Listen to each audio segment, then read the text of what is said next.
umukenyezi yirirwa ararima akanyiganza isi ikindi kintu co munanira n'igiki. Rero mu mico n'imigenzo mwiteguriye gukora iki kubijanye n'ibititura agateka k'abakenyezi?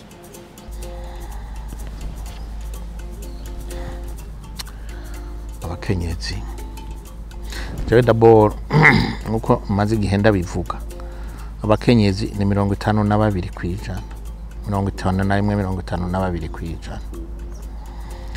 Abakenyezi barafise uburenganzira bwo gukora politiki uko bashaka, kandi kiretse nk'abagabo bamwe ibyo ari byo byose muri Burundi ntidushobora gutorera yuko umugabo aburaguza umukenyezi mu vyerekeye ambisyo ziwe, ubushake bwiwe bwo gukora politiki no gukora ibikorwa biranga umugabo, haba mu vy'igisirikare haba mu vy'igipolisi. Murazi yuko ariho hantu cyane mu vy'igisirikare bikomeye, hara nibi bintu byo gukora ku mabarabara. Umukenyezi yirirwa ararima akanyiganza isi ikindi kintu co munanira n'igiki mu vyerekeye ibikorwa vya buri munsi.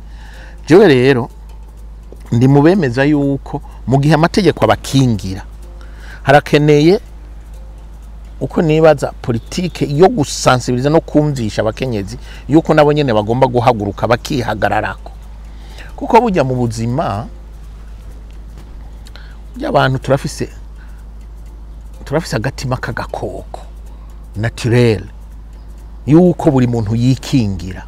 Uya n'abagabo barafise reflex yo kwikingira imbere y'abakenyezi narijya rimwe mu dukanga, ugasanga turiko turashaka kwihagararako, naho hose tukihagararako. Namwebwe rero mutagombye kusomba intambara, murafise uburenganzira bwo guhaguruka mukaza muri politiki. Ibi byose muri ko murambaza mukavyikorera.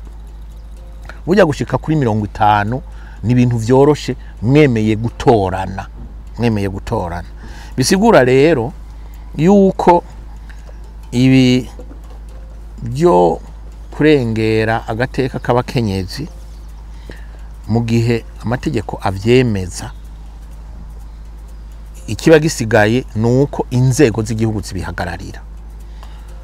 Je kubinyerekeye ivyerekeye guhagararira abakenyezi nta kibazo na gitonya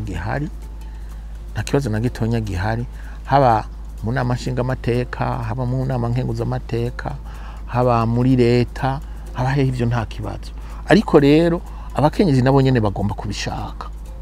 Raba mu gisirikare haruguruye, uko mubona bagendayo niko uko bishakwa niko bagendayo. Oya, raba mu vyerekeye imigambwe politike, nta mukenyezi abujijwe gushinga umugambwe.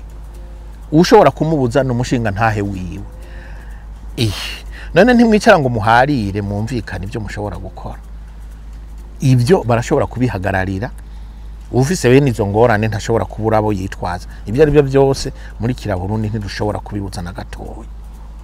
Bwa gatatu nuko n'abakenyeza aho muri mugira ambisyo yuko namwebwe mugomba kwihagarara ko kugira ngo agateka kanyu kubahirizwe.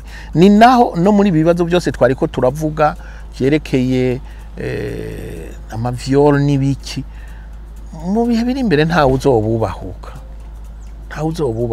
Ariko mugaha mukamugira ngo yego ni mudukingire kandi muturusha n'igitigiri, azogera igihe habure n'ababakingira. Ariko jewe ndi mubibaza yuko mushobora kwikingira, birashoboka. Mugire une certaine solidarité kandi mube fier y'ivyo muri ko murakora, muhaguruke mugende mu nzego zose kushika n'igihe muri leta bazobashiramwo